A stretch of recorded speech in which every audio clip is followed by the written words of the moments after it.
융합 프로젝트 수업을 진행을 했고요. 오늘 선생님들과 함께 나누고 싶은 거는 다양한 프로젝트들 중에서 제가 3월에 저희 신입생들 처음 왔을 때 아이들이랑 같이 진행을 했었던 첫 번째 프로젝트 수업을 같이 함께 나눠보고자 합니다.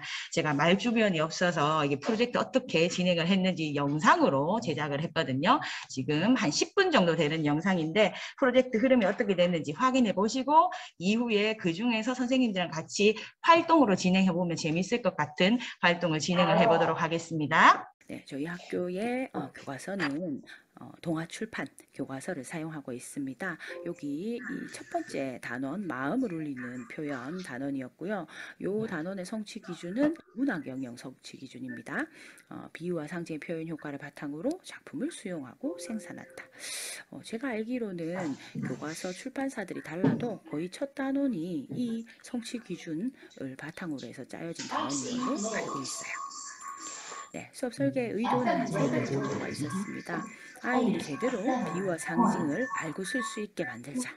네, 그리고 신입생들 학교 와서 되게 적응 안 되겠지.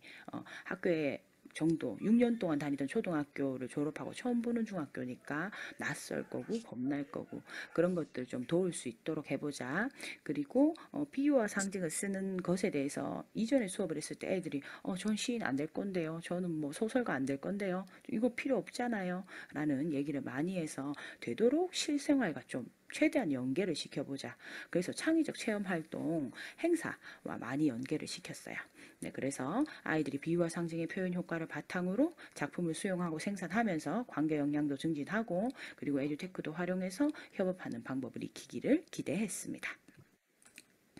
네, 수업 흐름도를 보시면 3월 2주 정도 진행이 된 겁니다. 저희 학교는 1학년이 일주일에 4시간 정도 수업을 진행을 하거든요. 그래서 1차시부터 8차시까지는 국어과에서 수업이 진행이 된 것이고 그리고 이후에 한 4시간 정도 창체의 자율, 학급 자치 활동 하고 그리고 인성교육 활동 시간에 이 수업을 진행을 했습니다. 네, 그래서 수업 결과물을 한번 보시겠습니다. 먼저 성격 강점 학급 달력 만들기 요거 창의적 체험 활동이랑 같이 연계해서 진행한 수업의 결과물 같은 경우에는 이렇게 실제로 이 달력이 나왔습니다. 요즘 벽걸이 달력 을 학교에 잘 안 보내주시더라고요. 그래서 이제 담임이 돼서 학교에 갔는데 벽걸이 달력이 없어서 전 너무 좀 불편했어요. 우리 노는 날 체크해야 되는데 없어가지고. 예, 그래서 아이들이랑 같이 달력을 만들 겸 그 달력 안에 아이들의 생일도 표시해주고 그리고 우리 아이들 그 어떤 성격 강점 같은 것들도 좀 주자 싶어서 이렇게 만들었고 요거를 확대를 해서 보시면요. 네, 여기에 이 학생 생일이 12월이에요. 그래서 12월에 학생 생일도 표시가 되고 12월에 생일을 맞이한 아이들이 모델이 돼서 이제 12월 달력이 만들어지는 겁니다. 그때 국어 수업 시간에 배운 비유 표현을 바탕으로 해서 이 아이가 사랑이 이 성격 강점인 아이였어요. 그래서 신혼부부 같다라는 직유법을 모둠에서 이제 협동시로 만들고 협동 표현을 해주고 그리고 그걸 이제 달력에 담은 겁니다. 그리고 요거 같은 경우에는 이제 우리 반 전체 11월에는 생일이 나이가 없더라고요. 그런 달 같은 경우에는 우리 반이 어떤 반이 되었으면 좋겠다라는 것을 상징 표현을 써서 나타내 보도록 했거든요. 그래서 여기 보시면 이제 상어가 상징하는 추상적인 개념, 뭐 위협, 뭐 혼자 다님, 뭐 나쁘게 하는 존재, 그런 것, 그리고 거기에 반대되는 멸치, 네, 반짝임, 함께함, 작지만 뭐 함께함으로써 커지는 힘, 네, 그런 것들을 상징하는 멸치, 그것들을 지금 상징 표현으로서 우리 반이 이런 반이 됐으면 좋겠다 하고 나타내는 이런 달력을 만들어 보았습니다. 네, 그래서 성격 검사 학급 달력 만들기 어떤 식으로 진행이 됐냐 하면요. 제일 먼저 아이들이 휴대폰을 가지고 성격 강점 검사 사이트에 들어가서 개별적으로 자기 성격 강점을 파악합니다. 그러면 이제 모둠원들이 파악한 그 성격 강점을 비유적으로 이렇게 표현을 해주고요. 그리고 모방시, 우리가 눈발이라면을 배웠으니까 그 시를 모방해서 우리 반이 어떤 반이 앞으로 되었으면 좋겠다라는 것에 대해서 상징 표현을 써서 이렇게 표현을 했습니다. 그러면 요 학습지, 활동지를 바탕으로 해서 이제 창의적 체험 활동 시간, 성격 강점, 이제 학급 달력 만드는 시간에 자기들끼리 모두들끼리 촬영하고 편집하고 그리고 최종적으로 이제 달력이 완성돼서 이렇게 배달이 되는 겁니다. 그래서 지금도 저희 반에 걸려 있고 요거 바탕으로 해서 이제 생일이랑 다 표시되어 있으니까요. 저희는 매달 생일인 아이들한테 선물도 올해 30만 원이 나왔지 않습니까? 학급 자치 운영비인가? 네, 그걸로 매달 선물도 주고 있습니다. 네, 그리고 두 번째로 진행한 이제 자작시로 캘리그라피 작품 만드는 활동 같은 경우에는 아이들이 이미 이제 비유와 상징에 대해서 많이 배웠으니까요. 이렇게 잘 알더라고요. 그래서 그냥 2시간을 그대로 아이들한테 오롯이 줬습니다. 단지 이제 캘리랑이라는 캘리그라피 작품을 만드는 어플리케이션 사용법만 제가 알려줬고요. 나머지는 너희들이 그냥 아무 주제나 쓰고 싶은 주제로 시를 적어서 예쁘게 꾸며서 단톡방으로 카톡 단톡방으로 수업하는 단톡방으로 보내렴 이라고 했을 때 애들이 너무 좋은 작품들을 많이 보내줬고요. 쌤들 궁금하시면 구체적인 결과가 궁금하시면 여기 QR코드 휴대폰으로 찍어서 들어가 보시면 전체 작품 다 있거든요. 한번 보세요. 그래서 자작시 캘리그라피 작품 만드는 과정은 일단 아이들이 캘리랑 어플을 그냥 사용을 못하기 때문에 그거에 대해서 전체적으로 안내하고 수행평가였기 때문에 이제 평가 기준도 제가 안내를 했습니다. 그래서 아이들한테 2시간 동안 작품을 만들어라 라고 하면 단톡방에 이렇게 아이들이 시도 만들어서 제출을 하고 그리고 요거는 비유와 상징에 대해서 알아야 되는 거기 때문에 어느 부분에서 자기가 비유와 상징을 어떻게 썼는지도 보내줘야 됩니다. 요걸로 수행평가를 실시했고요. 그리고 애들이 지금 사진 캘리랑 어플리케이션 사용해서 만드는 모습이고요. 그리고 애들이 만든 거를 이렇게 사진 엽서로 제가 제작을 해서 전시도 며칠 동안 일주일인가 실시했었습니다. 네, 그리고 요 작품 결과물 나온 것 가지고 그냥 끝난 게 아니라 창의적 체험 활동에 5월에 우리가 감사해야 되는 일들이 많은 그달에 인성교육과 연계해서 감사 편지 쓰기를 했어요. 제가 이제 포토몬에서 사진 엽서를 만들었고 이제 2, 3학년은 그냥 담당하시는 선생님께서 엽서를 사서 진행을 하셨는데 1학년은 아이들이 만든 엽서가 있었기 때문에 이 엽서에다가 감사하는 마음을 담은 편지를 썼어요. 그래서 이렇게 부모님에게도 쓰고 뭐 이전 선생님께도 쓰고 그리고 요거를 인성 부장님께서 다 일일이 그 우편물로 해서 오프라인으로 다 보내주셨습니다. 엄청 많이들 감동하셨어요. 3가지 활동 정도를 함께 해볼까 하는 생각이 있거든요. 성격 강점 검사를 실시해서 본인의 자기의 성격 강점을 한번 알아보고 그리고 구글의 그 협업 도구 문서를 공유해서 모든 별로 함께 협동식 짓는 활동도 진행을 해보고 캘리랑 어플리케이션을 활용해가지고 협동식 지은 거를 멋진 캘리그라피 작품으로 만드는 그 활동까지를 진행을 해볼까 합니다.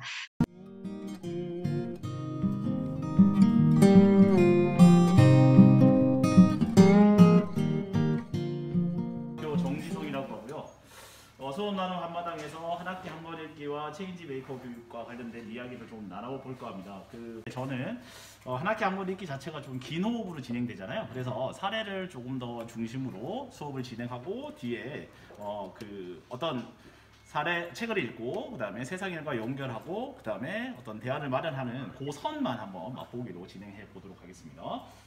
일단 여러분들 너무너무 한 학기 한 권 읽기에 대해서 잘 아시는 것 같기는 한데 같이 한번 더 점검하고 넘어가도록 하겠습니다. 일단 미래사회가 되면 단순히 지적인 어떤 능력보다는 인간의 창의력, 협업, 소통 능력 뭐 이런 것들이 굉장히 중요하다 이미 다 알고 계시잖아요.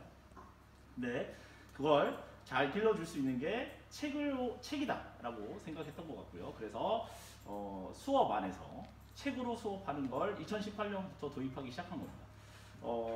이미 알고 계시겠지만 우리나라 아이들이 책을 읽거나 표현하는 데서는 상당히 부족하다라는 연구 결과가 있고요. 그래서 책을 읽고요. 한 학기 동안 생각을 대화, 토론, 토의를 통해서 나누고 다른 방법으로 표현하는 그런 연결선을 보이고 있고, 이게 초등학교 3학년부터 고등학교까지 약 10년간 지속적으로 책을 읽고 이 친구들이 어른이 되었을 때 책으로 수업한 아이들이 세상에 더 잘 적응할 것이다 라고 예상해서 만들어진 활동이라고 생각하면 하시면 됩니다. 에듀네틱 클리어 요거 제가 지금 아까 단톡방에 이 프레젠테이션 파일을 올려놨어요. 여러분들 한번 클릭해 보시면 여기 사이트랑 연결되는데 잘 보이시나요? 잠시만요. 이쪽으로 가야겠다. 네. 여기에 가시면 수업 한 학기 한 번 읽기와 관련된 수업 나누기, 책 고르기와 관련된 수업 사례들도 여러분들 살펴보실 수 있으니까 한번 살펴보시기 바랍니다.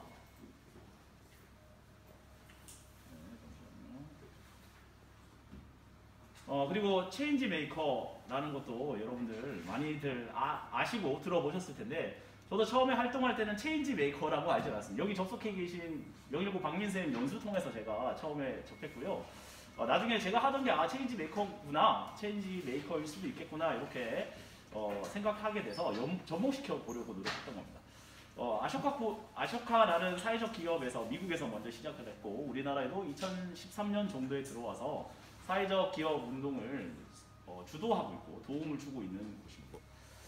체인지 메이커, 좀 낯선 분들도 계실 수 있는데 여기 보시면 문제에 대한 불만과 어떤 분석, 그 다음에 시행착오와 도전, 사회 문제에 대한 어떤 지속적인 변화를 노력하는 게 체인지 메이커다 이렇게 생각하시면 됩니다. 우리 주변에서 이미 많은 활동들이 이어져 가고 있어요. 산드라 구미 지역에 있는 평화의 소녀상이 없다라는 걸 알고 문경 지역에도 평화의 소녀상을 건립해 달라는 시청에 민원을 넣었습니다. 이렇게 글을 넣었는데 문제는 이건 성공하지 못했어요. 이게 저희가 올리고 나서 코로나가 굉장히 많이 퍼져나갔고, 그리고 학생들도 긴 시간 동안 지지부진하다가 졸업을 하게 됐는데, 저는 아직도 제가 가르치는 지금 친구들하고 이 운동을 계속해서 한번 소녀상 건립을 진행해 볼까 싶습니다. 이게 실제로 그 학생이 썼던 글이에요. 학생이 직접 썼고요. 수학여행 이후에 어떤 석공리의 사건을 조사했고, 그리고 거기에서 의병장 선생님과 박열 의사의 흔적이 남아있는 공간에 평화의 소녀상을 건립되는 게 좋지 않을까요? 라는 제의를 하게 된 겁니다. 보시면 알겠지만 책을 읽었고 그 다음에 어떤 활동을 했고 그 활동에서 사회에 또 영향을 주기 위해서 연결되는 선을 발견하실 수 있을 텐데, 이래서 한 학기 한 권 읽기와 체인지 메이커가 굉장히 잘 어울린다 이렇게 보시면 되겠습니다. 그리고 그것뿐만이 아니라 제가 독서 후 행동으로 확장한 그 밖의 사례들을 몇몇 개 공유해 볼까 싶습니다. 이거는 수업 시간에 책을 읽은 건 아닌데 한 학기 한 권 읽기와 동일한 방법으로 특별반을 꾸리고 책을 읽고 나서 그 다음 행동으로 옮긴 것들입니다. 처음에는 제가 살고 싶은 집이라고 이일훈 작가와 송승훈 선생님께서 메일을 주고받으면서 집을 짓는 이야기를 책으로 만들었는데, 이걸 읽고 실제로 송승훈 선생님 댁에 갔었습니다. 사진에 지금 다 담지는 못했지만 직접 침실에도 누워보기도 하고 그 다음에 화장실도 사용해보고 이렇게 하면서 학생들과 진지하게 이야기도 나누고 하는 굉장히 의미 깊은 일이었고요. 학생들이 책을 읽고 가니까 훨씬 더 경험이 풍부해졌던 겁니다. 그 다음 요거는 주정경 작가인데 인문학 읽기대에서 만난 작가입니다. 그래서 나도 나중에 연락드렸더니 이 인간의 속마음과 관련되어져 있는 자신의 소설과 상호 텍스트적 관계에 있던 조선 왕들의 속마음이라는 작품을 소개시켜 주셨어요. 그래서 같이 읽고 창덕궁을 가보는 건 어떨까라고 이야기를 해주셔가지고 현재 그 창덕궁에 가서 같이 책도 읽고 현장을 둘러보는 모습입니다.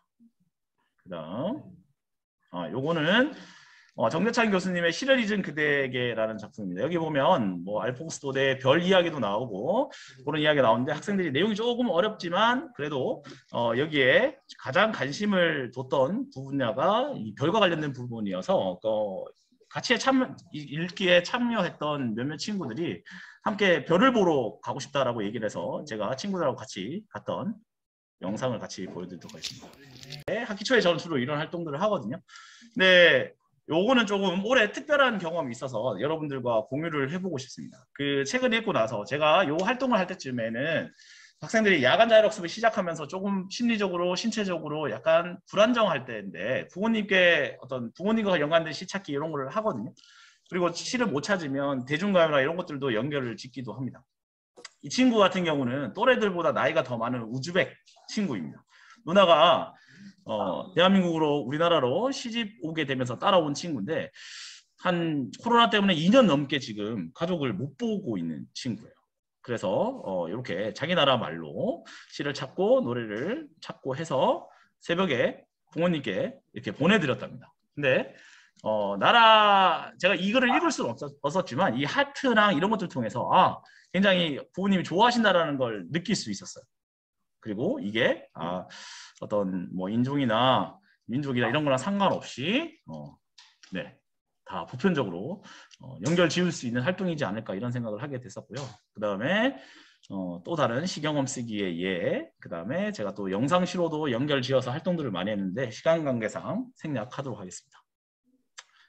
그리고 공간교신이 예전에 디카시라는 새로운 장르를 개척하면서 사진을 찍고 쉽게 진심을 담아서 쓰는 디카시라는 걸 좀 이렇게 진행하고 계신데 그 연수를 듣고 나서 봤더니 며칠 전인가 고등학교 2학년 국어 모의고사에 이 작품이 실려서 예시로 나온 게 있었어요. 그래서 제가 뉴질랜드랑 저희 학교가 MOU를 맺어서 크라이스트처치에 있는 셜리 고등학교 학생들이 왔을 때 우리나라 수업을 공개하는 그런 시간을 참여한 적이 있었는데 그 외국 학생들과 디카시를 한번 써보게 됐었습니다. 요거는 외국 학생들이 쓴 시는 아닌데 제가 한번 써본 시였습니다. 이런 식으로 학생들이 굉장히 좋아했었거든요.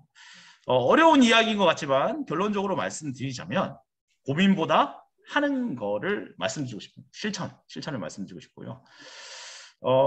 굉장히 어려운 일인 것 같지만 요 두 활동은 제가 고민 끝에 진행한 활동입니다. 요거는 학생들하고 뒤에 밭에서 상추를 키워서 고기도 같이 구워 먹었던 거고, 여기 오른쪽에 있는 장면은 촛불 집회 때 제가 학생들하고 청소를 막 하다가 학생들이 잘 못하길래 야, 너 고등학생이 왜 그런 것도 잘 못하냐 라고 얘기를 하는 순간 제가 머리를 딱 맞는 듯한 느낌이 들었어요.